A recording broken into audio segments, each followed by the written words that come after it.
सदाशिवसमारम्भां व्यासशङ्करमध्यमाम् अस्मदाचार्यपर्यन्तां वन्दे गुरुपरम्पराम्। निधये सर्वविद्यानां भिषजे भवरोगिणां गुरवे सर्वलोकानां दक्षिणामूर्तये नमः।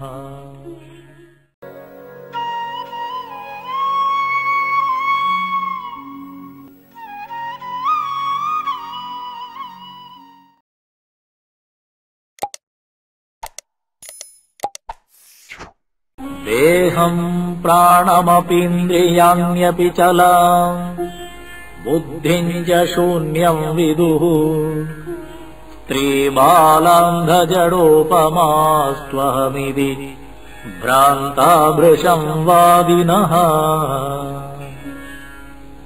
मायाशक्तिविलासकल्पितमः व्यामोहसंहारिणे तस्मै श्रीगुरुमूर्तये नमः। इदं శ్రీదక్షిణామూర్తయే। ఇప్పుడు తర్వాత శ్లోకంకి వెళుతున్న పంచమ శ్లోకం, దీని పేరు నిర్విశేషత ప్రకరణము అని దీనికి విభాగం చేసుకోవచ్చు. ఎందుకు అలా చెప్పారనేది శ్లోకం తాత్పర్యం అంతా తెలిసేకి వెళుతుందండి. ఇంతవరకు చేసినటువంటి విచారణ ఏదైతుందో, విచారణ ఇంతవరకు చేసిందేమిటి?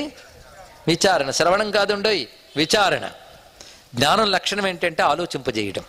అదే జ్ఞాన మార్గం ఆలోచింపజేస్తుంది. అందుకే చాలా కష్టం. ఎందుకు ఆలోచించడం చిన్న విషయం అండి, ఇక్కడ మహా కష్టం. అందుకే ఒక్కొక్కప్పుడు జ్ఞానం గురించి ఇక్కడ నాకు కనబడలేదు, తణుకు వాళ్ళు చాలా గొప్పవారు కనుక. కానీ ఎక్కడైనా నాకు జ్ఞాన మార్గం గురించి చెప్పగానే చాలామంది మంచి వాళ్ళు ఉంటారు, కానీ ఒకరిద్దరు మాత్రం అలా కనులు మూతలు పడుతూ ఉంటాయి. ఇక్కడ నేను వాడు సమాధి స్థితికి వెళ్ళిపోయారేమో అనుకునేవాడిని ఒకప్పుడు. తర్వాత నాకు అర్థమైంది నిద్రా సమాధి స్థితి అని. అంటే ఆలోచించడం మొదలుపెట్టగానే బుద్ధి అలిసిపోతుందండి. అలిసిపోయిన వాటిని నిద్రిస్తుంది, మరేం తప్పేం లేదు. అంటే వాళ్ళు ఆలోచించే పని బుద్ధికి పెట్టలేదు అది ఇక్కడ. పైగా ఇది అంత ఆలోచించాల్సిన విషయం కాదులే అనుకున్నారు, అది కూడా అవ్వచ్చు ఇక్కడ. రెండిట్లో ఏదైనా అవుతుంది ఇక్కడ. కానీ బుద్ధిని ఆలోచింపజేస్తే జ్ఞానం. అదే కానీ కర్మగా ఈ మంత్రం చదవా, ఈ యజ్ఞం చెయ్య, దానికోసం సంపాదించా, దీనికోసం సంపాదించా, కర్మ మార్గం ఇది తరింపజేయదు. ఇది ఇంకా జన్మ పరంపరలో పడేస్తాం. తెలుసుకోండి, ఇక్కడ కర్మలు చేస్తున్నాం, మంత్రాలు వాడుతున్నాం, కానీ మంత్రాలు ఏం చెప్పారో అర్థం చేసుకొని వైరాగ్యం వస్తుంది, పరమాత్మే వెళతాం. అది జరగదు. అలాగే భక్తి మార్గం అనుకుంటూ పూజలు పునస్కారాలు చేసేవాళ్ళు అక్కడికి బోల్డ్ జనం. అంతెందుకండి, ఇక్కడే ఒక వెంకటేశ్వర విగ్రహం పెట్టి కళ్యాణం జరగబడును అంటే ప్రాంగణం పట్టదు, తక్కువ ప్లేస్ అయిపోతుంది. కళ్యాణం తర్వాత వెంకటేశ్వర ప్రవచనం చెప్పబడును అనండి, ఇంతమంది ఉండరు. ఎందుకంటే జ్ఞానం అంటే ఇంతమంది ఉండరు, వాటికి మాత్రం భలే రెడీ అయిపోతారు. కానీ జ్ఞానం వల్ల మాత్రమే పరమాత్మ తెలియబడతాడు, మరొక మార్గం వల్ల లేదు ఇక్కడ. దాన్ని బట్టి ఇవన్నీ మానిమని కాదు, జ్ఞానంతో ఇవన్నీ తెలుసుకో, జ్ఞానం ప్రధానమని గ్రహించు, తర్వాత ఇవన్నీ నువ్వే వదిలేస్తావు ఇక్కడ. అది జ్ఞాన విషయం అండి ఇక్కడ. అలాంటి జ్ఞాన విషయం ఇక్కడ విచారణ మార్గంలో మనం వెళుతున్నాం. ఇంతవరకు 4 శ్లోకాల్లో విచారణ చేసాం. 5వ శ్లోకంలో విచారణ కొనసాగిస్తున్నాడు. ఎక్కడెక్కడ స్పష్టత, ఒక శ్లోకంలో ఏవైనా చిన్న సందేహాలు వస్తే 2వ శ్లోకంలో నివారింపజేస్తున్నాడు ఇక్కడ. ఈ పంచమ శ్లోకం దీనిలో విశేషంగా చెప్తున్న అంశం ఏంటంటే, ఇప్పుడు అహం నేను అని మాట వచ్చేటప్పటికల్లా నేనంటే ఎవరండి అంటే ఒక్కొక్కరు ఒక్కొక్కటి చెప్తారు, అవునా లేదండి? నేనండి అని ఒకటి చూపించేసుకుంటా, అది వేరే విషయం. కానీ నేను పొడుగ్గా ఉన్నానండి, నేను పొట్టిగా ఉన్నానండి అంటాడు ఒకడు. నేను ఇంజనీరింగ్ చదివానండి, నేను డాక్టర్ చదివానండి అంటాడు ఇంకొకడు, అవునా లేదా? ఇలా చెప్పేటప్పుడు నేను పొట్టిగా పొడుగ్గా నల్లగా తెల్లగా ఉన్నాను దేహానికి సంబంధించి చెప్తున్నాడు. అదేవిధంగా నేను ఫలానా చదువు చదివానంటే బుద్ధికి సంబంధించి చెప్తున్నాడు ఇక్కడ. నేను కరెక్ట్. చాలా గొప్ప ఈ నేనుని ఎన్ని రకాలుగా వాడేస్తుంటావు చూడండి. ఇన్ని నేనుల మధ్య అసలు నేను తెలియకుండా పోతుంది ఇక్కడ. చాలా బాధాకరమైన అంశం. ఇది ఎలాంటిదంటే, కడవలో నీళ్లు పెట్టాడు, పైన సూర్యుడు ఉన్నాడు. కడవలో సూర్యుడు, పైన సూర్యుడు. 10 కడవలు పెట్టగానే 10 సూర్యులు. అవి కన్ఫ్యూజన్ అండి. 10 మంది సూర్యులు ఉన్నాడు, 10 మంది సూర్యులు ఉన్నారా? కన్ఫ్యూజన్ దేనివల్ల వచ్చింది? ఇన్ని కడవలు పెట్టడం వల్ల. ఇన్ని కడవలు పెట్టడం వల్ల కాదు, ఇన్ని కడవల్లో ఇన్ని సూర్యులు చూసి ఇంత అనుకోవడం వల్ల వచ్చింది. పాపం కడవలు దేని తప్పలేదు ఇక్కడ. కనుక ఇన్ని నేనులు ఉన్నాయా, ఇప్పుడు అసలు నేనుని పట్టుకో అంటే 10 కడవల్లో 10 సూర్యులను చూపించి అసలు సూర్యుని పట్టుకో అంటే మంచి ఆట ఆడుకోవచ్చు. అసలు సూర్యుడు ఎక్కడున్నాడు? ఆకాశంలో ఉన్నాడు. ఆకాశంలో ఉన్నాడా? మీకు చూపించి 10 కడవల్లో 10 సూర్యులను చూపించగలను. ఇంతమంది కనబడుతుంటే ఇంతమంది లేరంటావేంటండి అన్నాడు ఒక ఆయన. అందుకే ద్వైత భ్రాంతి సత్యమే అనిపిస్తుంది. ఎందుకంటే కడవలో ఒక సూర్యుడు, ఆకాశంలో సూర్యుడు కనబడుతున్నాడు కనుక ఒక్కడే అండం ఏంటండి అని ఎంత అజ్ఞానమో. జీవుడు వేరు ఈశ్వరుడు వేరు అని కూడా అంతే అజ్ఞానం. తెలుసుకో, ఇక్కడ మరొకటి కాదు, ఇక్కడ స్పష్టంగా చెప్పాడు. ఇక్కడ అని 10 కడవల్లో 10 సూర్యులు కనబడినంత మాత్రాన ఒక్క సూర్యుడిని నువ్వు తెలుసుకోవడానికి 10 కడవలు పగలగొట్టక్కర్లే. నీ తెలివి ఒక్క సూర్యుడిని తెలుసుకుంటే చాలు. ఇక్కడ కానీ అనేకమునందు భాషిస్తున్న ఏకత్వాన్ని నువ్వు గ్రహించు. గీతలో 18వ అధ్యాయంలో దీనినే చెప్పాడు. అవిభక్తం విభక్తేషు తజ్ఞానం విద్ధి సాత్వికం. విడివిడివిగా కనబడుతున్న వాటిలో విడవకుండా ఉన్న ఏకసత్యం ఉందో దాన్ని తెలుసుకోవడమే సాత్విక జ్ఞానము. అది ఇక్కడ అసలు చెప్తే తెలుసుకోలేకపోతే దాన్ని తామసం అంటారు. ఒకటి చెప్తే ఒకటి అర్థం చేసుకుంటే దాన్ని రాజసం అంటారు అన్నాడు ఇక్కడ. కనుక మన సాత్విక జ్ఞానంతో ఏకత్వాన్ని తెలుసుకోవాలి. ఆ ఏకత్వం తెలుసుకునేటప్పుడు అనేక నేనులు ఉన్నాయి కనుక ఒక్కొక్క నేనుని తొలగించుకుంటూ అసలు నేను పట్టుకునే పద్ధతి ఎలాగో చెప్తున్నారు ఇక్కడ భగవత్పాదులు వారు. ఇందులోని ఆత్మశబ్దానికి నిర్వచనం ఉంది. మొదటి నుంచి ఆత్మ ఆత్మ ఆత్మ అని తెగ చెప్తున్న ఆత్మ అంటే ఏమిటండి? ఇంతకీ ఆత్మ అనే శబ్దానికి ఒక్కటి ఆలోచించడానికి ఇంకా నిర్వచనాలు చాలా ఉన్నాయి. బోల్డ్ అని శాస్త్రం ఇది చెప్పారు అది చెప్పారంటే కన్ఫ్యూజన్ మరింత వస్తుంది. ఒక్కటి మాత్రం ఆత్మ అంటే నేను అనేటటువంటి స్ఫురణకి ఏది ఆధారమో అది ఆత్మ. ఈ వాక్యం రాసుకున్న తర్వాత కూడా మీరు ఆలోచించుకోవచ్చు. నేననే ఒకానొక స్ఫురణకి ఏది ఆధారమో అది ఆత్మ. ఇందాక నేను చెప్పినట్టు గోడ మీద వెలుగు, అద్దం మీద వెలుగు, సూర్యుని యందు వెలుగు, 3 వెలుగులు చెప్పాం. ఇందులో వెలుగుకి ఏది ఆధారం? ఇంత ఆలోచించకుండా చెప్పేశారేంటి? మరి గోడ మీద వెలుగు, అద్దం మీద వెలుగు, సూర్యుడి మీద వెలుగు అంటే గోడ మీద వెలుగు, ఆ వెలుగుకి గోడ ఆధారం, ఈ వెలుగుకి అద్దం ఆధారం, ఈ వెలుగుకి సూర్యుడు ఆధారం. ఇప్పుడు చెప్పండి, వెలుగు గోడ ఆధారమా? గోడ లేకపోయినా వెలుగు ఉంటుంది, అవునా లేదా? వెలుగుకి అసలు ఆధారం ఇది సూర్యుడే. కానీ ఇప్పుడు 3 వెలుగుల్లో నువ్వు అసలు వెలుగును పట్టుకోవాలంటే ఎవరిని చూడాలి? సూర్యుడిని. అలాగే దేని యందు వెలుగు పడితే అదే అనుకుంటున్నావు. ముందు దేహం నువ్వు అనుకుంటావు, ముందు ప్రతివాడు అనుకునే దేహం నేననే. అది మాత్రం అంత తేలిగ్గా వదలదండి. దీన్ని దేహాత్మ భ్రాంతి అంటారు. ఇక్కడ దేహాత్మ భ్రాంతి, పరమాత్మ భ్రాంతి అని వెంటనే రిధం కుదిరింది అనకూడదు. దేహాత్మ భ్రాంతి, పరమాత్మ జ్ఞానం అనాలి. అది ఇక్కడ గోడ మీద వెలుగు భ్రాంతి, సూర్యుని వెలుగు జ్ఞానం. తెలిసింది కదా, ఇది రెంటికి తేడా. అది ఎలా పరిశీలించాలో చెప్తున్నాడు. అంతేకాదు రకరకాల ఫిలాసఫర్స్ రకరకాల నేనుల్ని ప్రతిపాదన చేశారు. అది పెద్ద కన్ఫ్యూజన్. మీకు చార్వాకులను ఉన్నారు, వీళ్ళని నాస్తికులు అంటాం. ఈ నాస్తికులు దేహమే నేనంటారు. వీళ్ళు ఇక్కడ వాళ్ళ మరొకటి ఉందని ఒప్పుకోరు, అవునా లేదా? దేహాలకు విలక్షణంగా ఆత్మ అనేది ఒకటి ఉంది, ఈశ్వరుడు ఒకటి ఉంది అని ఒప్పుకోరండి. అలాంటి వాదం ఒకటి ఉంది. వాళ్ళు కూడా టర్మ్స్ క్రియేట్ చేశారు. వాళ్ళకు బుక్స్ ఉన్నాయి, మీకు తెలుసా? నాస్తిక గ్రంథములు కూడా లభ్యమగును, వాటికి అధ్యాయములు విభాగము దొరుకును, వాటిలో కూడా సబ్ హెడ్డింగ్లు హెడ్డింగ్లు అన్నీ ఉంటూ ఉంటాయి. అది చూడగానే మనకి ఇది కూడా శాస్త్రమే అనిపిస్తుంది. ఎందుకంటే బుక్ ప్రింట్ అవ్వగానే అది సైన్స్ అని భావం అనుకుంటుంది, అవునా లేదా? అందుకు కొంతమంది గ్రంథాలు చంకనేసుకొచ్చి మాదే గొప్ప ధర్మం తిరుగుతున్నారు. పుస్తకంలో ఉంది కనుక నిజమేమో భ్రాంతి ఏర్పడుతుంది. అందుకే పుస్తకాలు తయారవగానే వచ్చే అజ్ఞానం ఇది. ఎందుకంటే అజ్ఞానికి కానీ జ్ఞానం వచ్చిందనుకోండి, వాడు అజ్ఞానానికి జ్ఞానం కింద చూపిస్తాడు. నేను అన్న వాటిలో కన్ఫ్యూజన్ ఏం లేదండి. ఇక్కడ జ్ఞానం అంటే అర్థం తెలివితేటలు, అదే అర్థం. ఇక్కడ వాడికి తెలివితేటలు వచ్చాయనుకోండి, అజ్ఞానాన్ని కూడా జ్ఞానంగా చూపించగలడు. దానికి సబ్ హెడ్డింగ్ పెడతాడు, మెయిన్ హెడ్డింగ్ పెడతాడు, డాక్టరైన్ పెడతాడు, బోల్డ్ తయారు చేస్తాడు. అలాగా చార్వాకులు కూడా చాలా శాస్త్రాలు తయారు చేశారు. వీళ్ళందరూ ఆత్మతత్వ ప్రతిపాదన కోసం ఒక్కొక్కరికి ఒక ప్రతిపాదన చేశారు. కొందరు దేహమే ఆత్మ అన్నారు, కొందరు కొంచెం పైకి వెళ్ళి ప్రాణమే ఆత్మ అన్నారు, మరికొందరు బుద్ధాత్మ అన్నారు. ఇలా అనేక రకాల ఆత్మల గురించి చెప్పారు. అయితే వీళ్ళందరూ కరెక్టేనా చెప్పండి? కారా? ఏదో ఇవాళ 3 శ్లోకాలు 4 శ్లోకాలు గట్టిగా విన్నాం కనుక ఇవన్నీ కరెక్ట్ కావనేస్తున్నాం అక్కడ. కానీ రేపు పొద్దున వాళ్ళ పుస్తకం మీకు దొరికింది అనుకోండి, మీరు చదివి కరెక్ట్ అని మీరు నాస్తికులకి మారిపోవచ్చు. అంత ఎఫెక్ట్ ఉంది వాళ్ళ దగ్గర. అజ్ఞానానికి అంత ఎఫెక్ట్ ఉంది కనుకనే అనేక మంది మతాలు మారిపోతున్నారు. మరి ఏమిటి ఇక్కడ? అజ్ఞానం యొక్క ఎఫెక్ట్ 10 మార్లు కనబడి బ్రెయిన్ వాష్ చేస్తే నిజమేనేమో అనిపిస్తుంది. ఎందుకంటే మనది ఎలాగో మనకు తెలియదు, వాడు ఎలాగో వచ్చి అజ్ఞానం చెప్పాడు కరెక్ట్ వెళ్ళిపోతుంది, అంతే కదా ఇక్కడ. అరే వాడు నాది కాని వాడు చెప్తే నాకు ఇలా అనిపించింది, నాది ఒక్కసారి తెలుసుకుందామని ప్రయత్నించి ఒక భగవద్గీత పుస్తకం తిరగేయడం కానీ, దాని గురించి పెద్దవాళ్ళు చెప్పిన మాట వినడం కానీ చేసామా? లేదు. పక్కవాడు వచ్చి ఈ దేవుడిని నమ్మము నీకు జబ్బు పోవును అన్నాడు కనుక సిగ్గు లేకుండా మారిపోతాను ఇక్కడ. ఎందుకంటే అజ్ఞానం కూడా బయలుదేరిపోయి ప్రచారానికి వెళ్తే దానికంటూ మిషనరీ ఫండింగ్లు ఉంటే ఇలా ఉంటుంది. దౌర్భాగ్యం ఏం చేస్తాం. కానీ అజ్ఞానానికి కానీ ఒక సిస్టము వ్యవస్థ వస్తే ప్రపంచం అంతా పాడైపోవడానికి కావాల్సినంత ఉంటాయి. అందుకే రకరకాల ఫిలాసఫర్స్ రకరకాల సిద్ధాంతాలు చెప్పారట, అవేమో ప్రతిపాదన చేస్తున్నారు భగవత్పాదుల వారు ఇక్కడ. దేహం ప్రాణమపి ఇంద్రియాణ్యపి చలాం బుద్ధించ శూన్యం విదుః స్త్రీబాలాంధ జడోపమాస్త్వహమితి భ్రాంతాః భృశం వాదినః మాయాశక్తి విలాస కల్పిత మహావ్యామోహ సంహారిణే తస్మై శ్రీ గురుమూర్తయే నమ ఇదం శ్రీ దక్షిణామూర్తయే.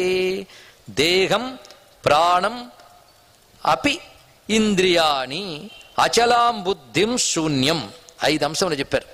వీటిని కొంతమంది అహమితి భ్రాంతాః, ఇవే నేను అనుకుంటారు. ఇందుకు ఆత్మ అంటే డెఫినేషన్ ఏం చెప్పాం?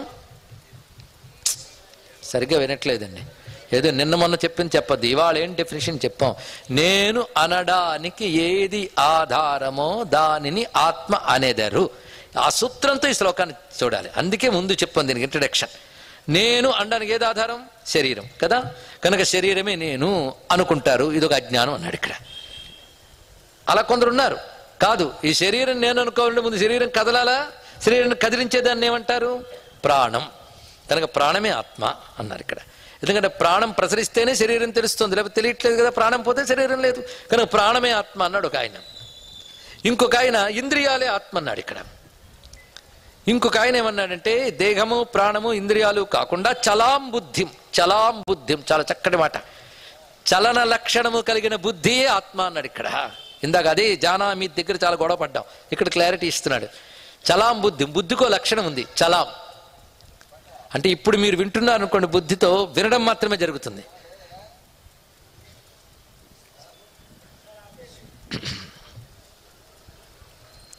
చలాం బుద్ధి అంటే ఇదేనండి. ఇక్కడ ఒకటి ఉంటే ఇది వినకుండా అక్కడ ఏదో వినడం కూడా, అది చలన బుద్ధి. బుద్ధికి చపలత్వం అనేది ఉంటుంది ఇక్కడ. చలం అంటే క్షణానికి ఒకలా ఉంటుంది, ఇది తెలుసుకోండి. క్షణానికి ఒకలా ఉంటుంది. దీనికో సిద్ధాంతం ఉంది, దీనికో గ్రంథం ఉంది తెలుసా? ఆ గ్రంథం పేరేంటో చెప్తాను తర్వాత. చలాం బుద్ధి, బుద్ధి ఒక సమయంలో ఒక విషయం చూస్తుంది, క్షణంలో ఆ విషయం వెళ్ళిపోతుందా లేదా చెప్పండి. ఇక్కడ క్షణంలో పోతుంది ఆ విషయం. అంటే బుద్ధి కూడా ఏమైపోతుంది? క్షణంలో మరొక విషయాన్ని గ్రహిస్తుంది. కనుక క్షణక్షణం మారిపోతూ ఉన్నదాన్ని బుద్ధి క్షణక్షణం ఒక్కొక్కలా గ్రహిస్తోంది. కనుక క్షణక్షణం మార్పులు పొందే బుద్ధియే ఆత్మ అన్నాడు ఒక ఆయన. ఇది చలాం బుద్ధిం అంటే ఆ బుద్ధి బట్టి కదా నేను అంటున్నావు. నేను నిన్న చాలా బాధగా ఉన్నానండి, నేను ఇవాళ చాలా సుఖంగా ఉన్నానండి, నేను ఇప్పుడు భయంగా ఉన్నానండి. 3 మారేయలేదా? నేను భయపడ్డాను, నేను ఆనందంగా ఉన్నాను, నేను దుఃఖపడ్డాను. 3 క్షణక్షణానికి మారేయలేదా? 3. కానీ నేను ఎవరిని? అప్పుడు భయపడినప్పుడు నేను, ఇప్పుడు బాధపడినప్పుడు నేను. ఏది? బుద్ధి ప్రకారం చెప్తున్నావు. కానీ ఆత్మేది చెప్పండి ఇక్కడ. చలాం బుద్ధిం, చలనమైన బుద్ధియే నేను అన్నాడు ఇక్కడ. ఇంకొక ఆయన వచ్చాడు, ఆయన అసలు ఇవన్నీ కూడా ఒకప్పుడులో వచ్చాయి, మళ్ళీ లేకుండా పోతాయి. కనుక శూన్యంలోంచి వచ్చే శూన్యంలోకి వెళ్ళిపోతాయి. కనుక ఉన్నది శూన్యమే అన్నాడు ఒక ఆయన. కనుక శూన్యవాదం. ఇప్పుడు ఈ చెప్పిన వాటన్నిటికీ గ్రంథాలు ఉన్నాయి, వాదాలు ఉన్నాయి. శంకరుల కాలంలో ఈ వాదాలు చాలా వ్యాప్తిలో ఉన్నాయి. ఆ వాదాలన్నిటినీ తన గ్రంథాల్లో ఖండించారు. ఆ వాదాలు ఖండన కలిపి ఒక్క శ్లోకంలో పెట్టేశాడండి మహానుభావుడు. ఆయనకి తప్ప ఎవరికి సాధ్యం కాలేదు. ఇక్కడ మొట్టమొదటి చెప్పినది దేహం ప్రాణం ఇంద్రియాని, ఈ 3 నేను అనేటటువంటి వాదం పేరు నాస్తికవాదాలు. వీళ్ళకి అనేక పేర్లున్న హేతువాదులు, ప్రత్యక్షవాదులు, చార్వాకులు. చార్వాకులు అంటే నాస్తికవాదానికి కూడా ఒక ఆచార్యుడు ఉన్నట్ట, ఆయన పేరు చార్వాకుట్ట. చూసారా, నాస్తికులకు కూడా ఆచార్యుడు ఉన్నాడు ఇక్కడ. అజ్ఞానానికి కూడా ఆచార్య స్థానం ఉంటుంది. వాళ్ళు బయలుదేరుతుంటారు లోకాన్ని పాడు చేయడానికి. ఎందుకంటే వాడికి అజ్ఞానాన్ని చమత్కారంగా జ్ఞానంలా చెప్పగల ఒకనొక పనికిమాలిన ప్రమాదకరపు తెలివితేటలున్నాయి. అది ప్రమాదం. దాంతో దయ్యారైపోయాడు ప్రపంచం మీదకి. వాళ్ళ పేరు చార్వాకం. అంటే చార్వాకుడు ఒక ఆచార్యుడా, లేక నాస్తికత్వాన్నే చార్వాకం అంటారా? ఇది పెద్ద మీమాంస. నాస్తికత్వాన్నే చార్వాకం అనాలి. చారువాకం, చార్వాకం. చారువాకం అంటే చారు అంటే తెలుసు కదండి, ఇవాళ భోజనంలో వేశారండి. చారు అంటే అందమైన అర్థం, అందమైన వాక్కుట. నాస్తికత్వం చాలా అందంగా ఉంటుంది తెలుసా. ఎందుకంటే పాపం లేదు, పుణ్యం లేదు, ఎవడు చూడొచ్చాడు, ఇంద్రియాలు ఉన్నప్పుడు హాయిగా అనుభవించు, సుఖంగా ఉండు అనగానే ఎంత హాయిగా ఉందని వినడానికి. పాపాలు పుణ్యాలు దుఃఖాలు ఉంటేనే భయం, జాగ్రత్తగా ఉండాలి, తోచిన ప్రతి తప్పు పని చేసేయకూడదు అనిపిస్తుంటుంది. చాలా భయంగా చాలామంది పుణ్యాలు చేస్తారు. అదో ప్రమాదకరమైన అంశం. అందుకే చాలా మంది పాపం వస్తున్న భయంతో పాప బుద్ధున్నా నొక్కేసుకుంటూ ఉంటారు పాపం. ఇప్పుడు వాళ్ళకి ఇంకా నాస్తికుడు కలిసాడు అనుకోండి, ఏం పర్వాలేదని ఇంకా హాయిగా రెచ్చిపోవడమే. ఇంక సమాజంలో ఏముండదు, ఎవడెవరితో తిరిగినా పర్వాలేదు, ఎలా ఉన్నా పర్వాలేదు అనేవి మనం ఇప్పుడు చూస్తూనే ఉన్నాం. కనుక వినడానికి చాలా అందంగా ఉంటుంది ప్రత్యక్షవాదం, హేతువాదం. పైగా పెద్ద ఆలోచించవలసిన అవసరం లేదు కూడా. ఎందుకంటే బుద్ధికి ఆలోచించి చెప్పు అంటే కొంచెం ఇబ్బందేనండి. నిజంగా దక్షిణామూర్తి స్తోత్రం మఠం వేసి కూర్చోవాలంటే ఎంత కష్టం. ఆత్మతత్వం అంటాడు, శరీరం నేను కాదంటాడు, ఏమిటో అనిపిస్తుంటుంది. ఏదో ఆవిడ రమ్మందని తోడుకొచ్చాను కానీ భరించడం మహా కష్టంగా ఉంది, లేకపోతే ఇంటికి వెళ్ళాక ఆవిడని భరించడం కష్టమని ఇక్కడికి వచ్చాను అంతే అనుకునే వాళ్ళు ఉంటారు. వాళ్ళకి ఈ సమయంలో ఈ వేదాంతం చారువాకం కాదు, చాలా బాధవాక్యే. కనుక ప్రత్యక్షవాదం ఉంది, భలే ఉంటుంది. రా సినిమాకి వెళ్దాం, చక్కగా చూసి ఎంజాయ్ చేద్దాం, మధ్య మధ్యలో పాప్కార్న్ తింటూ భలే ఉంటుందంటే చారువాకం. ప్రత్యక్షవాదం చారువాకం, అందంగా ఉంటుంది కనుక చార్వాకం అని పేరు. ఇక్కడ దేహం ప్రాణం అపీంద్రియాని ఇవే నేను. చైతన్యం ఏది? ఇవన్నీ కలిపితే చైతన్యం అండి. ఇది ఎలాంటిది అంటే 3 రకాల ఔషధాలు ఉంటాయి. విడివిడిగా తింటే ఏం ప్రభావం లేదు, 3 కలిపేసి నీటిలో కలిపితే ఏదో మత్తు వచ్చింది. ఇక్కడ 3 విడివిడి పదార్థాలు విడివిడిగా చెయ్యని పని కలిపి చేస్తే మత్తు అనేది ఎలా వచ్చిందో, విడివిడిగా ఉన్న ఇంద్రియాలన్నీ కలిసిపోయి చైతన్యం అనేది ఒకటి పుట్టింది. కానీ చైతన్యం వేరుగా ఎక్కడా లేదు. కనుక ఈ దేహం పోతే చైతన్యం పోయింది, దేహం కలిపి వచ్చినప్పుడు చైతన్యం వచ్చింది. కానీ చైతన్యం అనే వస్తువు వేరే ఆత్మ గాని ఈశ్వరుడు గాని లేదు. ఈ దేహ ప్రాణ ఇంద్రియముల యొక్క కలయికలోనే చైతన్యం అనేది పుడుతుంది. అయితే మరి జడ పదార్థాలు కాదండి అంటే తమలపాకు ఆకుపచ్చగా ఉంటుంది, వక్కపొడి నల్లగా ఉంటుంది, సున్నం తెల్లగా ఉంటుంది, కలిపి తింటే ఎర్రగా ఉంటుంది. ఇక్కడ ఎరుపు 3ంటికి లేదు. అదేవిధంగా విడివిడిగా ఉన్న దేహం ప్రాణ ఇంద్రియములన్నీ కలిస్తే చైతన్యం అనే ఒక పదార్థం పుడుతుంది. ఆ చైతన్యం ఇవన్నీ కలుస్తాయి, తర్వాత దేహం పోతుంది. వినడానికి బాగుందా లేదా? సత్యమేమో అనిపించింది కదా. దీన్ని చార్వాకం అంటారండి. ఇక్కడ వాడికి ఏంటి, దేహం ఉన్నంతకాలం చైతన్యం, దేహం పోతే పోయింది. వీళ్ళు ప్రత్యక్షవాదులు, వీళ్ళు హేతువాదులు. ఇది హేతు ఉందా? నిజంగా హేతు ఆగిపోయింది. ఇక్కడ అసలైన హేతువాదం అద్వైతమే. హేతువును ఆలోచించి వెళుతూ వెళ్ళింది ఇక్కడ.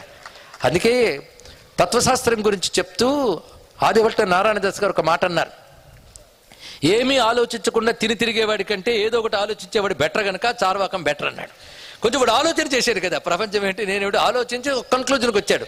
కనుక సత్యాన్వేషణలో మొదటి మెట్టు చార్వాకం, చివరి మెట్టు అద్వైతం, మిగిలినవన్నీ మధ్యలో మెట్లు అని చెప్పాడండి మహానుభావుడు. తెలుసుకోండి ఇక్కడ అల్టిమేట్. కనుక దేహం ప్రాణం అపీంద్రియాణ్యపి ఇక్కడ వరకు వచ్చాం కదా. చలాం బుద్ధిం తర్వాత మాట. ఇక్కడ చలాం బుద్ధిం. చలాం బుద్ధిం అంటే క్షణానుకోలాగా గ్రహించగలిగే బుద్ధియే నేను. ఈ బుద్ధిని ఉన్నప్పుడు బుద్ధి యొక్క అసలు స్వరూపం ఏంటి, అది ఒక్కొక్కసారి ఒక్కొక్కలా ఉంటుంది. కనుక దీన్నే క్షణికవాదం అంటారు. ఇక్కడ ఈ క్షణికవాదం బౌద్ధంలో ఒక శాఖ. దీన్నే విజ్ఞానవాదం అని కూడా పేరు. ఇక్కడ అంటే ఏది నువ్వు గ్రహిస్తున్నావు కదా, గ్రహించే శక్తి ఆత్మ అయినప్పుడు అది బుద్ధే కదా గ్రహిస్తుంది. కానీ బుద్ధే ఆత్మ. బుద్ధి క్షణానుకోలా గ్రహిస్తుంది. ఈ క్షణం ఒక వస్తువు గ్రహిస్తుంది, ఆ వస్తువు డిజప్పీర్ అవ్వగానే మరొక వస్తువుని గ్రహిస్తుంది. కానీ క్షణానుకోటి మారుతోంది కనుక క్షణికవాదం అన్నారు. ఇక్కడ తర్వాతి వాదం శూన్యం విదుహు. దీన్ని మాధ్యమిక వాదం అంటారు. ఇక్కడ ఇది కూడా బౌద్ధంలో మరొక శాఖ, మాధ్యమికులు అని అర్థం. వీళ్ళు శూన్యవాదం. ఒక్కొక్కప్పుడు జాగ్రత్తగా మనం వినకపోతే అద్వైతం కూడా శూన్యవాదంలా అనిపిస్తుంది ఇక్కడ. ఎందుకంటే శరీరం నేను కాను, ప్రాణం నేను కాను, బుద్ధి నేను కాను, ఇవన్నీ నేను కాను అంటే ఇంక శూన్యమే. ఒక ఆయన ఉల్లిపాయలో పొరతయ్యి అన్నాడు, అన్ని తీసుకు ఏం మిగిలింది? ఏమీ లేదు. ఏమీ లేకపోవడమే అద్వైతం అయినాడు. ఏమీ లేకపోవడం అద్వైతం కాదు. అందుకే శూన్యవాదం ఇంచుమించు అద్వైతం దగ్గరకు వచ్చి చివరికి కాలు జారిపోయింది. అది ఇక్కడ శూన్యవాదం ఏంటంటే ఇవన్నీ కూడా సత్యములు కావు, వీటి స్వయం ప్రకాశములు ఒప్పుకుంటుంది. కానీ స్వయం ప్రకాశ వస్తువు ఒకటి ఉంది అని అంగీకరించట్లేదు ఇక్కడ. కానీ శూన్యంలోంచి వస్తుంది, శూన్యంలో ఉంటుంది, పోయాక శూన్యమే మిగులుతుంది. కానీ శూన్యమే ఉంది అన్నారు. శూన్యాన్ని అద్వైతం ఒప్పుకోదు. శూన్యం అంటే ఏమీ లేదు. ఏమీ లేదు అనేది ఎక్కడ ఉంటుందండి? ఇక్కడ ఒక ఆయన అన్నట్ట, ఎవరు ఉన్నట్లేరండి అని ఇల్లు చూసి, ఒక ఇంట్లో ఆయన ఉన్నాడేమో చూడడానికి వచ్చారు, ఎవరు ఉన్నట్లేరండి అన్నట్ట. అవునండి లేనట్టున్నారండి అన్నట్ట. 2 అర్థాలు ఒకటే, ఉన్నట్టు లేరన్నా లేనట్టున్నారండి. అక్కడ ఏముంది అక్కడ? కనుక అంత శూన్యం అనే మాట ఏమైనా అర్థం ఉందా అండి? ఇక్కడ శంకర భగవత్పాల్ వారు ఆ శూన్యవాదాన్ని ఎంత చక్కగా పరాస్తం చేశారంటే కొంచెం ఆలోచిస్తే తెలుపుతుంది. అంతా శూన్యమే అన్నాడు ఒక ఆయన. అంతా శూన్యమే అంటూ తెలుసుకుని నువ్వు ఉన్నావుగా, నువ్వు ఉంటేనే కదా శూన్యం అని తెలుసుకుంటున్నావు. కనుక ఉంటూ తెలుసుకునేది ఒకటి ఉంది, అది సత్తు చిత్తు, అది ఎప్పుడు ఉంటుంది. కనుక అస్థివాదమే అద్వైతం తప్ప నాస్తివాదం కాదు ఇక్కడ. అందుకు శూన్యవాదం. వీళ్ళందరూ కొంతమేరకు సత్యమే కానీ పూర్తి సత్యం కాదు. దేహము ప్రాణము ఇంద్రియములు ఆత్మనే అనుకుంటున్నారు. ఎందుకంటే దాని యందు కూడా నేననే భావం ఆధారంగా కనబడుతోంది కనుక అనుకుంటున్నారు. వీళ్ళు ఎలాంటిదంటే గోడ వెలిగిపోతుంది, అద్దం వెలిగిపోతుంది కనుక గోడే వెలుగు అద్దం వెలుగు అన్నట్టు. ఇందాక ఉపమానం ఎందుకు చెప్పుకున్నాం ఇప్పుడు అర్థమైంది కదా. ఈ శ్లోకం మరింత బాగా అర్థం అవడానికి. గోడ వెలిగిపోతుంది, వెలుగుకి ఆధారం ఏది? అబ్బా మీరు ఎంత అటెంటివ్గా ఉన్నారండి. వెలుగుకి ఆధారం గోడని టపీమని చెప్పరేమి, వెలుగు గోడ మీద ఉంది కదా. గోడ పోతే వెలుగు అయిపోతుంది అంటే సూర్యుడు అనేది తెలియనంత వరకు, అద్దం అనేది తెలియనంత వరకు గోడ వెలుగు. అద్దం తెలిసిన తర్వాత గోడ మీద వెలుగు, అద్దం మీద వెలుగు కదా. సూర్యుడు అనేది తెలిసిన తర్వాత గోడ మీద అద్దం మీద వెలుగు ఉన్నప్పటికీ వెలుగు దాని మీద ఆధారపడలేదు, సూర్యుడి మీద ఆధారపడిందని తెలిసింది. అది తెలిసే వరకు ఇదే అనుకుంటున్నావు కదా. కానీ వెలుగు గోడ ఆధారమైనట్టు నేననే చైతన్యానికి దేహం ఆధారం, ఇంద్రియాల ఆధారం, ప్రాణ ఆధారం అనుకునే వాళ్ళు దేహాత్మవాదులు. వీళ్ళని దేహాత్మవాదులు అంటారు. దేహాత్మవాదులు, ప్రాణాత్మవాదులు, ఇంద్రియాత్మవాదులు. అందుకే ఆత్మల గురించి చెప్పిన దేహాత్మ, ప్రాణాత్మ, బుద్ధ్యాత్మ, ఇంద్రియాత్మ, జీవాత్మ, పరమాత్మ ఎన్ని చెప్పుంటాయి ఇప్పుడు ఆత్మలు? బోళ్ళు చెప్పాం. ఇన్ని ఆత్మలు ఉన్నాయండి. ఇంకోటి ఆత్మ అంటే దెయ్యాలు గుర్తొస్తాయి. సినిమాల్లో అదే చూపించారు. మరి ఇక్కడ దెయ్యానికి కూడా శరీరం ఉందండి. ఇప్పుడు బాగా గుర్తుపెట్టుకోండి. స్థూల శరీరం లేదు కానీ మరొక శరీరం వెలగబడుతుంది అక్కడ. కేవలం ఏ దేహం లేనిది మోక్షమే. చచ్చాక పోయేది, చచ్చేటప్పుడు పోయేది స్థూల దేహమే. లోపల ఇంకా సూక్ష్మకారణ దేహాలు ఉంటాయి. ఇవన్నీ తెలుసుకోవాలి ఇక్కడ. మనమేంటో ఎనాటమీ, కరెక్ట్ ఎనాటమీ అండి. మెడిసిన్లో ఎనాటమీ కాదు ఇక్కడ, అసలు ఎనాటమీ. మెడిసిన్ ఎనాటమీ అంతా ఫిజికల్ బాడీ గురించే చెప్తుంది. దానిలో నేచురల్ బాడీ గురించి చెప్పాలంటే ఆధ్యాత్మిక శాస్త్రంలోకి వెళ్ళాలి. చచ్చేది ఈ శరీరమే. ఈ శరీరంలో పనిచేస్తూ బుద్ధి, మనస్సు, ప్రాణాలు ఉన్నాయి కదా, అవి శరీరంలో ఉంటాయి. అవి ఉంటేనే శరీరం పనిచేస్తుంది. దాన్ని శరీరాన్ని కూడా పనిచేస్తున్నది ఆత్మ. ఈ బుద్ధి, మనస్సు, అదేవిధంగా అహంకారము, చిత్తము, ఇంకా ప్రాణము, ఇంద్రియ శక్తులు ఇవన్నీ కలిపి సూక్ష్మ శరీరం అంటాం ఇక్కడ. ఆ తర్వాత కారణ శరీరం. 3 శరీరాలు ఉంటాయి మనకు. చచ్చేది స్థూల దేహమే. ఈ సూక్ష్మ కారణ శరీరాలు మోక్షం వచ్చే వరకు ఉంటాయండి, తెలుసుకోండి ఇక్కడ. ఈ సూక్ష్మ కారణ శరీరాలే చేసిన కర్మలను అనుసరించి పుణ్యదేహాలు, పాపదేహాలు ధరిస్తూ ఈ లోకం ఆలోకం తిరుగుతూ ఎన్నెన్ని కల్పాల కాలం ఉంటాయో తెలియదు. సూక్ష్మ శరీరాలు కల్పాల కాలం ఉంటాయి. కల్పాల కాలం నుంచి దేహాలు అలవాటైపోయి గనకనే దేహానికి అతీతమైన ఆత్మ గురించి చెప్తే ఇప్పుడు అర్థం కావట్లేదు. అది సమస్య ఇక్కడ. ఇది అలవాటైపోయింది. ఎన్ని దేహాలు తిరిగేమో.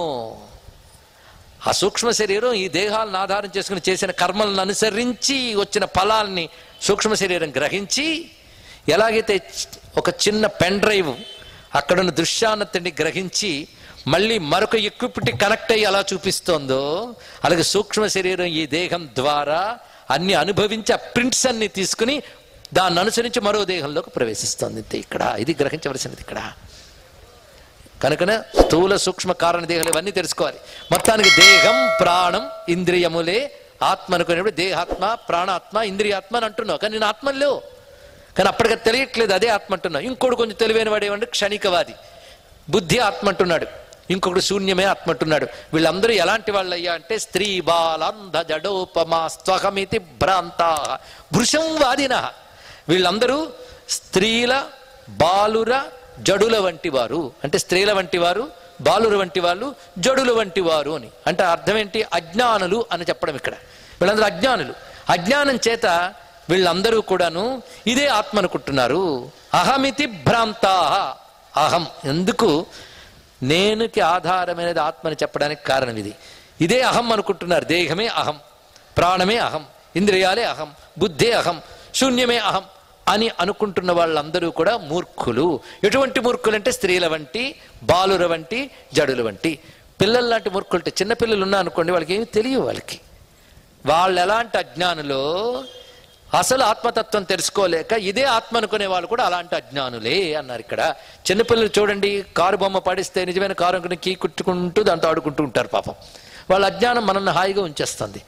ఎందువల్ల మన పనులు మనం చేసుకోవచ్చు బొమ్మలు పడేసి. ఇక్కడ ఇప్పుడైతే బొమ్మలు ఇవ్వక్కర్లే, ఆ ఫోన్ ఒకటి పడిస్తే చాలు, వీళ్ళ పని పాడవదు, తర్వాత పిల్లలు పాడవుతారు. తెలుసుకోండి ఇక్కడ. ఇప్పుడు అదే జరుగుతుందండి. తల్లిదండ్రులు సతాయింపులు భరించలేక చేతులుగా అది ఇచ్చేస్తున్నారు. వాడు ఏమి చూస్తాడు, ఏం ఆడుతాడు, బుద్ధి అంతా పొల్యూట్ అయిపోతుంది. వీళ్ళ పనులు పాడవట్లేదు ప్రస్తుతం, తర్వాత పిల్లలు పాడవుతారు. తెలుసుకోండి ఇక్కడ. లోకంలో కనబడుతుంది ఇక్కడ. కానీ పిల్లలు అజ్ఞానం చేత వాళ్ళు ఇదే ప్రపంచం అనుకుని తిరుగుతున్నారు. కానీ పిల్లలకు అజ్ఞానం ఉంటుంది, అది మెచ్యూరిటీ లేకపోవడం, ఎదుగుదల లేకపోవడం అనేది పిల్లల యొక్క అజ్ఞానం. అదేవిధంగా జడులు ఉంటారు. జడులు అంటే ఏది చెప్పినా గ్రహించని కొందరు పిచ్చి వాళ్ళు ఉంటూ ఉంటారు.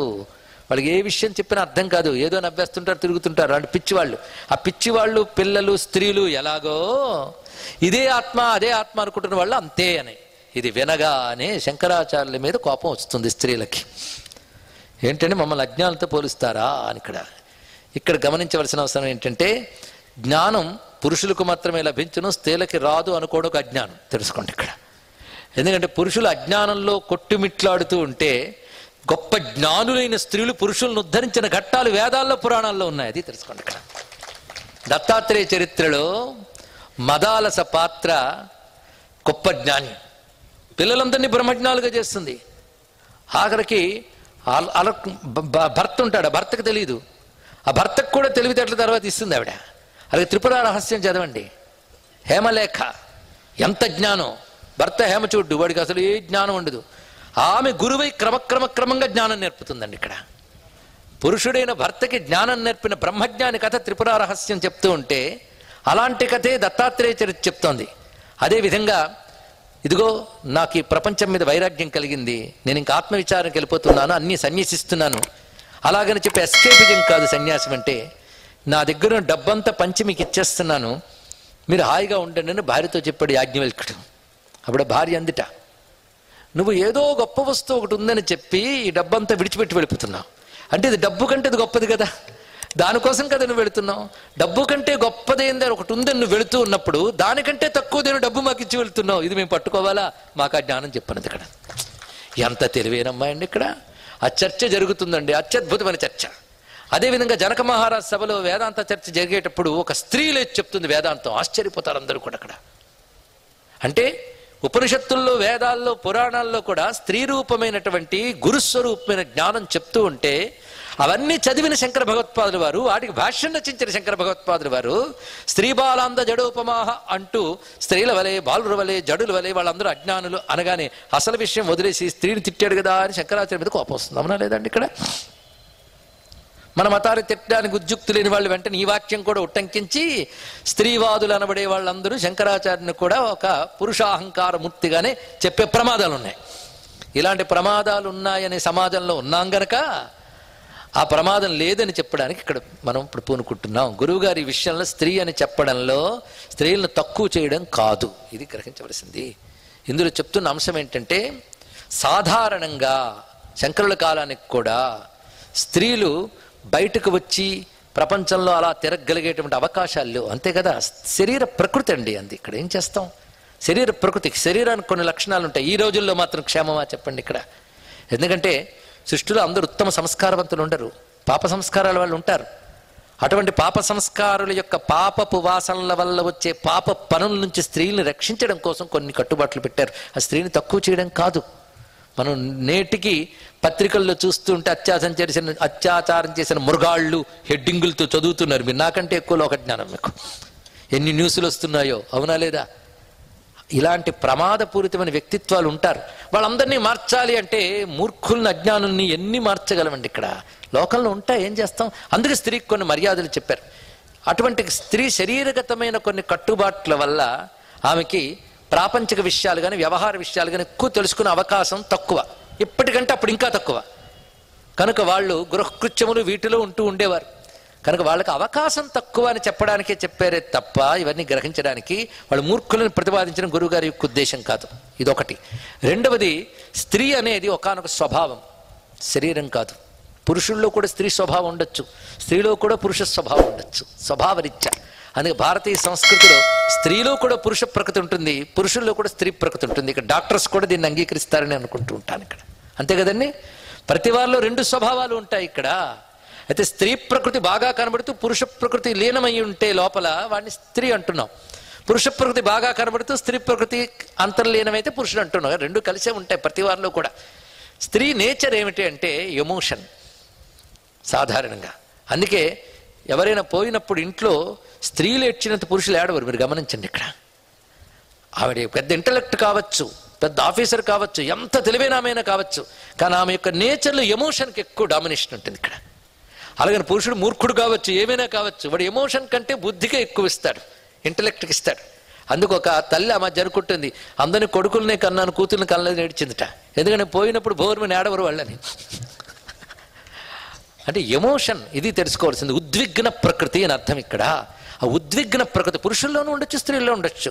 ఆ ఉద్విగ్న ప్రకృతి ఉన్నటువంటి వారు సత్యాన్ని గ్రహించడంలో ఒకానొక సావధానం అనేది లుప్తమవుతుంది గనక, ఆ ఉద్విగ్న ప్రకృతి ఉన్నవారు ఎలాగైతే ఒకదానికొకటి భ్రాంతి చెందుతారో అలాగా అని చెప్పడం కోసం, అవకాశం లేదు గనక అవకాశం లేని వారు ఎలా తెలుసుకోలేరు అలా అని చెప్పడం కోసం స్త్రీ అనే శబ్దాన్ని వాడేరే తప్ప స్త్రీ జాతిని కించపరచలేదు భగవత్పాదుల వారు. ఇది తెలుసుకోండి ఇక్కడ, అది నేచర్ చెప్పడం. కనుక ఉద్విగ్న ప్రకృతి ఉన్నవాళ్ళు, జ్ఞానం తెలుసుకునే అవకాశం లేని వాళ్ళు మొదటి స్త్రీ శబ్దంలో చెప్పారు.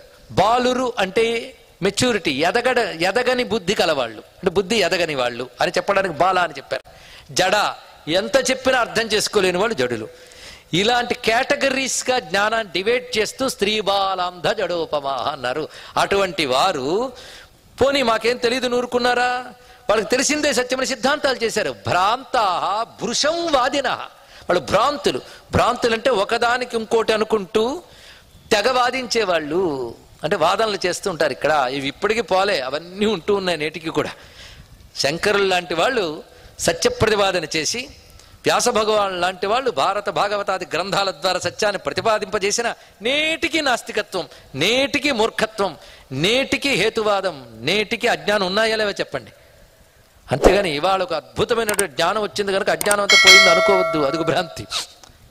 అది ఇది రెండు ఉంటూ ఉంటాయి. జ్ఞానానికి వారసులు ఉంటారు, అజ్ఞానానికి వారసులు ఉంటారు. ఇక్కడ అజ్ఞానుల పని ఏమిటయ్యా అంటే భృశం వాదిన, దేహమే ఆత్మని, ప్రాణమే ఆత్మని, ఇంద్రియాలే ఆత్మని, బుద్ధి ఆత్మని, అదేవిధంగా శూన్యమే ఆత్మని, ఇవే నేననే దానికి ఆధారమని భ్రాంతులైన వారు అనేక రకాలుగా మాట్లాడుతూ ఉంటారు.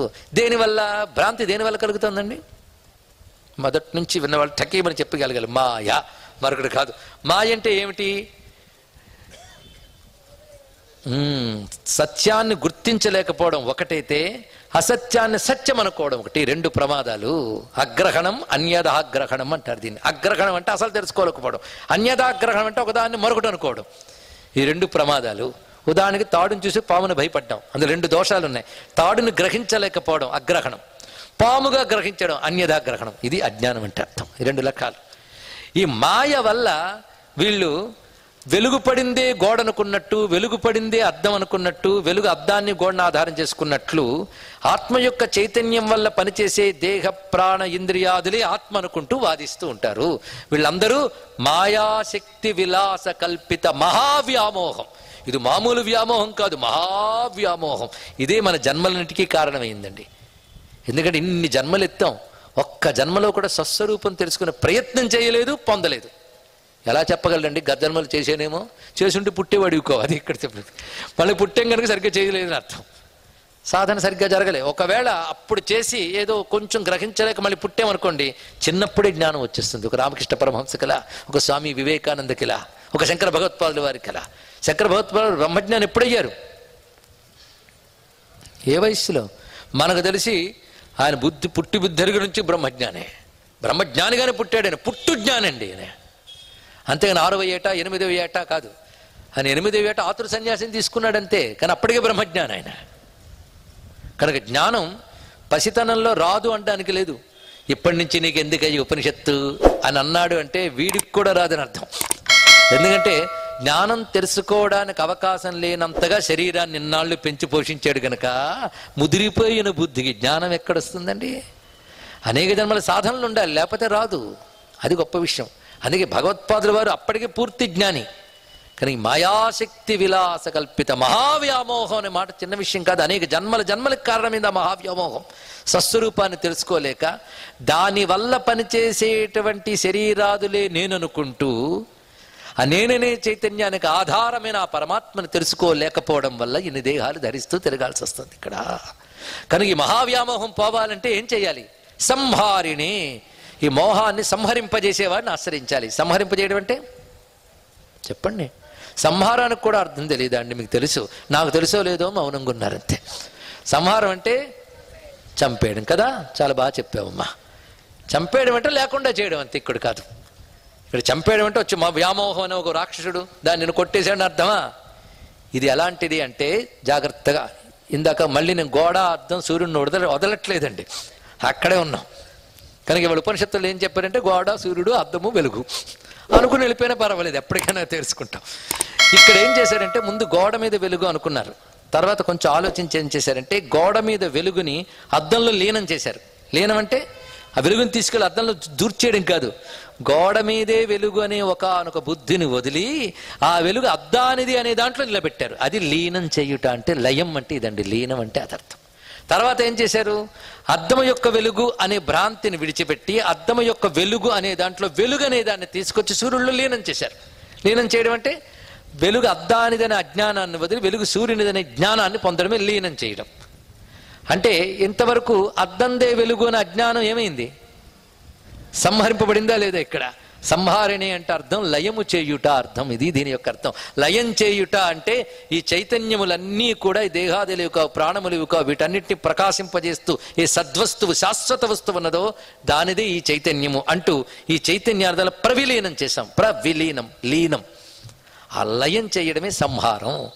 కనుక గురువు ద్వారా జ్ఞానాన్ని పొంది ఇంతవరకు దేహమే నేను అనుకుంటూ, ప్రాణమే నేను అనుకుంటూ, ఇంద్రియాలే నేను అనుకుంటూ, ఒకరు చెప్పినా వినకుండా ఇవి నేను అనుకోవడం వల్ల, వీటిని సుఖపెట్టడమే జీవిత పరమార్థం అనుకోవడం వల్ల, వీటికి కలిగిన దుఃఖం నాకు కలుగుతోంది అనుకోవడం వల్ల మళ్ళీ సుఖదుఖాలు పొందే దేహాలు పొందుతూ పొందుతూ పొందుతూ కోట్ల జన్మలెత్తేనే ఇప్పుడు గురువు ఉపదేశం దొరికింది గనక ఈ దేహాదులు నేను కాను ఇదే అనుకోమంటారు గురువు గారు నిర్వాణ షట్కంలో. అవునా లేదా? ఇక్కడ మనోబుద్ధ్యహంకార చిత్తాని నాహం నచగ్రాన నేత్రే అంటున్నామా లేదా? నచ శ్రోత్ర జిహ్వా, ఇవేవి నేను కాను. నా నా నా నా నా అని తీసేశాక దేన్ని తీయలేమో అది సదా ఉండేది, అది నిర్మలమైనది, అది మంగళకరమైనది, అది నా యొక్క అసలు స్వరూపం. చిదానంద రూప శివోహం శివోహం. కనుక ముందు నేను దేహాన్ని, నేను ప్రాణాన్ని, నేనుని ఒక్కొక్కటి లాగారు. మనోబుద్ధి అహంకార చిత్తాని నాహం నచ శ్రోత్ర జిహ్వం నా నా నా అంటూ ఒక్కొక్కటి పరిహరించి చివరికి అహం అనే దాన్ని దేంట్లో లయం చేశాం, చిదానంద రూప శివోహం శివోహం. అంటే 4వ పాదానికి వచ్చేటప్పటికీ మిగిలిన 3 పాదముల్లో ఇది నేను కాదు, ఇది నేను కాదు అంటూ వాటిలో ఉన్న నేను బుద్ధిని సంహరింపజేశారు. సంహరింపజేసి పరమాత్మ లయం చేయగలిగారు. కనుక ఏ విచారణ వల్ల ఈ మహావ్యామోహం పోతుందో ఆ విచారణ రూపైన జ్ఞానమే గురుస్వరూపైన దక్షిణామూర్తి, ఆయనకి నమస్కారము. అదే ఇక్కడ మాయాశక్తి విలాస కల్పిత మహావ్యామోహ సంహారిణి. నేను కాని దానిని నేననుకొనుటయే మోహము, అసలు నేనును తెలుసుకొనకపోవుటయే మోహము. 2 చెప్పే మోహానికి అర్థం. అసలు నేనును తెలుసుకోలేకపోవడం అగ్రహణం, నేను కాని దేహాదులు నేననుకోవడం అన్యథాగ్రహణం. ఈ అగ్రహణ అన్యథాగ్రహణములనే మోహాన్ని విడిచిపెట్టడమే మోహం క్షయించిపోవాలి. మోహం క్షయించిపోవాలంటే మోహంలో మొదటక్షరం, క్షయంలో మొదటక్షరం తీసుకోండి, ఏమిటొచ్చింది? అదే మోక్షం. మోహం పోవడమే మోక్షం. అంతేగాని చచ్చిపోయేటప్పుడు విమానం వచ్చిందా లేదా అని చూస్తూ ఉంటే వచ్చేది మోక్షం కాదండి. విమానంతో వెళ్ళేది ఈ లోకం నుంచి మరో లోకానికి, లోకంలోకి షిఫ్ట్ అవ్వడం మోక్షం కాదు. లోకాతీతమై లోకాలన్నింటినీ ప్రకాశింపజేస్తున్న ఏ సచ్చిద్వస్తువు ఉందో అదే నేనని తెలుసుకుని అందులో నేను ఐక్యమవడమే మోక్షం. అందుకే మోహక్షయమే మోక్షం. ఇది చచ్చేకొచ్చేది కాదు. ఇందాక చెప్పినట్టు వెలుగు తెలిసాక గోడ పగలగొట్టక్కర్లేదు, అద్దం పగలగొట్టక్కర్లేదు. అసలు నేను తెలిసాక దేహం ప్రాణం పోనక్కర్లేదు. అది నేననే అజ్ఞానం వదిలి వాటిని ప్రకాశింపజేస్తున్న చిద్రూపమైనటువంటి ఈశ్వర తత్వమే నేనంటూ ఐక్యం కాగలిగితే ఇహైవ ఇక్కడే మోక్షం పొందవచ్చు, బ్రతికుండగానే మోక్షం పొందవచ్చు అని చెప్పిన అద్వైత సిద్ధాంతానికి నమస్కారం. తత్వ జిజ్ఞాసువులను అనుగ్రహించడం కోసం, అంటే గ్రంథం ఎవరి కోసం రచించారు? తత్వ జిజ్ఞాసువుల కోసం. అంటే బ్రహ్మతత్వాన్ని తెలుసుకోవాలని నిజమైన తపన కలవారి కోసం రచించారు. దీని ద్వారా ఆయన అందిస్తున్నది అంటే సమస్త వేదాంత రహస్యం ఆవిష్చకార, సమస్త వేదాంత రహస్యాన్ని అందిస్తున్నారు. ఎందుకంటే అన్ని లాభాల కంటే గొప్ప లాభం ఏమిటి? ఈ ప్రశ్న వేస్తే ఎవరికి వాళ్ళు చెప్పచ్చు ఏదో ఒకటి. కానీ శాస్త్రం నిర్దేశిస్తున్నది ఏంటంటే ఆత్మలాభాత్ పరోలాభో నాస్తి మునయో విదుహు. ఆత్మలాభం కంటే గొప్ప లాభం మరొకట్లేదు. అంటే తనను తాను తెలుసుకొనుట కంటే గొప్ప లాభం మరొకట్లేదు. ఎందుకంటే తన యొక్క అసలు స్వరూపం అఖండమైన సచ్చిదానందమైన స్వరూపాన్ని గ్రహించాక అఖండానందమే లభిస్తోంది గనక అంతకంటే లాభం ఏమున్నది? అందుకే ఆత్మలాభాత్ పరోలాభో నాస్తీత్ మునయో విదుహు. ఆత్మలాభం కంటే గొప్ప లాభం లేదని మునులందరికీ తెలిసినదే. అంటే గొప్ప వాళ్ళు చెప్పిన అభిప్రాయం చెప్పాలి కానీ ప్రతి వాళ్ళ అభిప్రాయం చెప్పరు కదా. ఇక్కడ ఏదయ్యా గొప్ప లాభం అంటే అనేక మంది అనేక మాటలు చెప్పచ్చు. తోవలు వస్తే దుకాణదారులందరూ కూడా గొప్ప లాభం అంటే వాళ్ళ నిర్వచనాలు వేరే ఉంటాయి. కానీ శాస్త్రవేత్తలు చెప్పినటువంటి అభిప్రాయం ఆత్మలాభమే గొప్ప లాభం. తల్లాభార్థం కవి స్తౌతి స్వాత్మానం పరమేశ్వరం. ఆ ఆత్మలాభం కోసమై కవి అయినటువంటి ఆదిశంకరులు స్వాత్మరూపుడైన పరమేశ్వరుని ఈ స్తోత్రంలో స్తుతిస్తున్నారు అంటూ ఈ గ్రంథంలో ఏం చెప్పబడింది, ఎందుకు చెప్పబడిందో సురేశ్వరాచార్యుల వారు మానసోల్లాసంలో అంటే దక్షిణామూర్తి స్తోత్ర భాష్యాన్ని చెప్తూ ఆయన చెప్పిన మాట, ఆత్మలాభం కంటే గొప్ప లాభం మరొకటి లేదు గనకనే ఆ లాభం కోసమై ఆత్మస్వరూపుడైన పరమేశ్వరుని ఈ స్తోత్రంలో అందిస్తున్నారు అంటూ చక్కని మాట చెప్తూ, ఆత్మ అనగా ఏమిటి అంటే నిన్న మనం చెప్పుకున్న నిర్వచనాన్ని ఒక్కసారి గుర్తు తెచ్చుకుందాం. అహం రూప చైతన్యము దేని ద్వారా వ్యక్తమవుతోందో అది ఆత్మ. అటువంటిప్పుడు దేహమే నేను అనుకున్నప్పుడు దేహమే ఆత్మ అనుకుంటారు కొంతమంది. ప్రాణాల వల్ల నేను అనుకుంటున్నాం కనుక ప్రాణమే ఆత్మ అంటారు మరికొంతమంది. అదేవిధంగా బుద్ధి ఆత్మ అనుకుంటారు కొంతమంది. ఇవన్నీ కూడా భ్రాంతివాదములే. వీటన్నిటి ప్రకాశింపజేసి ఒక వస్తువు ఉన్నది, దానివల్ల ఇవన్నీ ఆత్మలా కనబడుతున్నాయి. కానీ స్వయం ప్రకాశమైన వస్తువు సచ్చిత్ అనేటువంటి స్వరూపంగా ఉంటుంది. ఆ సచ్చిద్రూపమైనటువంటి ఆ పరమాత్మను ఆధారం చేసుకుని ఈ దేహ ప్రాణ మన ఇంద్రియ ప్రపంచాదులన్నీ భాషిస్తున్నాయి. కనుక దేహ ప్రాణ ఇంద్రియాదులతో కలుపుకుని మనం చూస్తున్న బాహ్యమైన జగత్తు వరకు అంత కలుపుకుని జగత్. ఈ జగత్తంతా దేన్ని ఆధారం చేసుకుని ప్రకాశిస్తున్నదో అది సచ్చిద్రూపమైనటువంటి ఆత్మ. అదే నా యొక్క స్వస్వరూపము. ఇది తెలుసుకోవాలి. దీని గురించి చెప్తూ నిన్న మనం చెప్పుకున్న శ్లోకంలో దేహం ప్రాణమపీంద్రియాణ్యపి చలాం బుద్ధించ శూన్యం విదుహు స్త్రీ బాలాం ధజడోపమా స్వహమితి భ్రాంతా భృశం వాదినః మాయాశక్తి విలాస కల్పిత మహావ్యామోహ సంహారిణి తస్మై శ్రీ గురుమూర్తయే నమయిదం శ్రీ దక్షిణామూర్తయే. దేహాదుల్ని ప్రకాశింపజేస్తున్న అఖండమైన శాశ్వతమైన చిద్రూపమైన ఆత్మని మరచి బ్రతకడం ఎంత అజ్ఞానమో తెలియజేస్తూ భాగవతంలో సుఖయుగంధుడు ఒక మాట అంటున్నాడు, ఏషాం సయేవ భగవాన్ దయయేదనంత సర్వాత్మనాశ్రిత పదో యది నిర్వ్యలీకం తే దుస్తరామతితరంచిత దేవమాయాం నైషాం మమాహమితి ధీ స్వసృగాల భక్షి. చాలా విశేషమైన భావం. ఈ శ్లోకం మరింత అర్థం కావడానికి మనకు పనికొస్తుందని చెప్పుకుంటున్నాం. ఎవరైతే అనంతమైన శక్తిమంతుడైన భగవంతుడే మనలో ఆత్మరూపంగా ఉన్నాడని తెలుసుకుంటాడో వాడు ధన్యులు. అది తెలియనటువంటి వారు ఆత్మరూపుడైన పరమేశ్వరుని ఆశ్రయించని వారు ఎటువంటి వారు అంటే ధీ స్వసృగాల భక్షి. స్వసృగాల భక్షి అంటే కుక్కలు నక్కలు తినేటువంటి దేహాన్ని నేను అనుకునేవాడు మూర్ఖుడు. ఇది చెప్పారు ఇక్కడ. అలాగే బతికేస్తున్నాం. ఈ శరీరం దేని పనికొస్తుందయ్యా అంటే లోపల ఊపిరి వదిలేస్తే ఆ శరీరాన్ని అలాగే వదిలేస్తే తినడానికి సిద్ధంగా ఉంటే కుక్కలు నక్కలు. అది స్వసృగాల భక్షి. శృగాలం అంటే నక్క, స్వహ అంటే కుక్క. ఈ కుక్కలు నక్కలు తినడానికి తప్ప దేనికి పరిగణని శరీరం. అలాంటి శరీరం మీద మమ అని భ్రాంతి పెట్టుకుని అహం అని పెట్టుకున్నాడంటే వాడు ఎప్పటికి ధరిస్తాడు. కానీ వాటి మీద అందు అహం మమ విడిచిపెట్టి వాటిని ప్రకాశింపజేస్తున్న స్వయం ప్రకాశ స్వరూపమైనటువంటి స్వాత్మతత్వాన్ని తెలుసుకోవాలి. అది తెలుసుకోలేక దేహాదులే నేను అనుకోవడాన్ని మాయ అని అంటారు. ఆ మాయ అనబడి ఆ మోహాన్ని సంహరింపజేసేటువంటి గురుస్వరూపుడైన దక్షిణామూర్తికి నమస్కారము. దీని వ్యాఖ్య రచిస్తూ మహానుభావులు సురేశ్వరాచార్య గారు కూడా ఒక మాట అంటున్నారు, దేహాదిష్వహమిత్యేవం భ్రమ సంసార హేతుకః అంతఃప్రవిష్ట శాంతేతి మోక్షాయోపదిశ శృతి. ఇది చాలా విశేషమైన వాక్యం చెప్పాడు ఇక్కడ.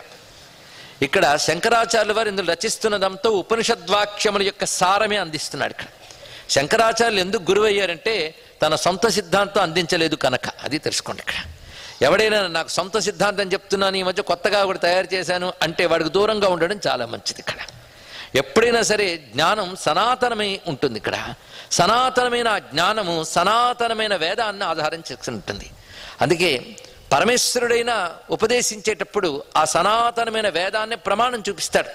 సాక్షాత్ తత్వమసీతి వేదవచసా యో బోధయత్యాశ్రితాన్ అని చెప్పడంలో అది భావం. అదేవిధంగా కృష్ణ పరమాత్మ కూడా వేదములే ప్రమాణం అంటే తస్మాత్ శాస్త్రం ప్రమాణంతే అని ఆయన చెప్పాడు. కృష్ణుడు ఎందుకు వందనీయుడయ్యాడంటే వేదము ప్రమాణముగా చెప్పాడు గనక, ఆ ప్రకారం జీవించాడు గనక. అవతార పురుషుడైనా సరే వేదాన్ని ప్రమాణంగా స్వీకరించినప్పుడు అవతారానికి నమస్కారం చెప్తాం కానీ సిద్ధాంతాన్ని మాత్రం మనం స్వీకరించాం. ఎందుకంటే ప్రమాణం శాస్త్రం. అందుకే శాస్త్రం చెప్పిన వాక్యములే భగవత్పాదుల వారు అందిస్తున్నారు కనుక ఆయన జగద్గురువులయ్యారు. ఇందులో ఈ శ్లోకంలో ఆయన చెప్పినటువంటి మాటని మరొక చిన్న శ్లోకంలో సురేశ్వరాచార్యులు, అంటే శంకరుల యొక్క శిష్యులైనటువంటి సురేశ్వరాచార్యులు, చాలా మందికి తెలుసు కదండి సురేశ్వరాచార్యులు ఎవరు, మండన మిశ్రుడు పూర్వాశ్రమంలో. అటువంటి సురేశ్వరాచార్యులు వారు దక్షిణామూర్తి స్తోత్రానికి చాలా అద్భుతమైన భాష్యం రచించని మొదటి రోజు చెప్పుకున్నాం, వాడు గుర్తు చేసుకుంటున్నాం. అని ఈ శ్లోకం గురించి రాస్తూ ఒక మాట అన్నారు, దేహాదిషు అహం ఇత్యేవం భ్రమ సంసారహేతుక. జనన మరణ రూపమైన సంసారం అవిచ్ఛిన్నంగా మనకి దాపురించడానికి కారణం ఏమిటయ్యా అంటే దేహాదుల యందు అహం అనేటువంటి భ్రమయే. అహం అనేది భ్రమ, దేహాదులను అహం అనుకోవడం భ్రమ. ఆ భ్రమ సంసారహేతుకము. అది తొలగడానికి ఏంటంటే అంతఃప్రవిష్ట శాంత ఇతి మోక్షాయోపదిశశ్రుతి, మోక్షాయు ఉపదిశశ్రుతి. ఇది దీని యొక్క అర్థం. అంటే ఇది సత్యం తెలుసుకోవడానికి దేహాదులకు వ్యతిరిక్తమై దేహాదులను కూడా ప్రకాశింపజేస్తూ దేహాదులకి అతీతంగా ఉన్నటువంటి ఆత్మతత్వాన్ని తెలుసుకోవాలంటే మనం చేయవలసింది అంతఃప్రవిష్ట. ఇదే మాట ధ్రువుడు అందుకుంటూ యోంతఃప్రవిష్ట అనే వాక్యంలో మనకు కనబడుతున్నది.